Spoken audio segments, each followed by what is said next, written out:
હવામાન નિષ્ણાંત અંબાલાલ પટેલે રાજ્યમાં વરસાદ અને ગરમીને લઈને ચોંકાવનારી આગાહી કરી છે.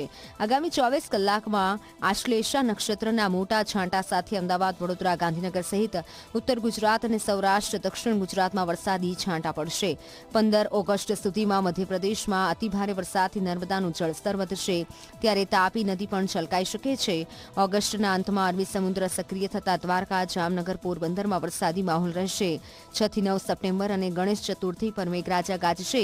જ્યારે 13 અને 23 સપ્ટેમ્બરથી કાળઝાળ ગરમી સાથે ભાદરવી પૂનમે પણ વરસાદી ઝાપટાની પૂરી શક્યતા છે. और जो थंडरस्टॉर्म वार्निंग अगले 2 दिन के लिए जो दिया गया है गुजरात रीजन और सौराष्ट्र को दोनों रीजन के लिए 13-14 अगस्त के लिए। और जो तटीय क्षेत्र में अभी जो पवन का दिशा है दक्षिण पश्चिम से पश्चिम दिशा से पवन चलने का स्थिति अगले 12 घंटा तक रहेगा। और जो स्टिप प्रेशर ग्रेडियंट के कारण स्ट्रॉन्ग विंड भी रहने का संभावना रहेगा। जो स्पीड रहेगा 15 से 20 नॉट, गास्टिंग स्पीड जो रहेगा 25 नॉट तक जाने का संभावना रहेगा। इसमें रेन थंडरस्टॉर्म का संभावना रहेगा और सी कंडीशन मॉडरेट टू रफ होने का संभावना है। और अहमदाबाद के लिए आज जनरली क्लाउडी स्काई का पूर्वानुमान दिया गया है। 1-2 स्पेल्स रेन थंडरस्टॉर्म की भी संभावना रहेगा।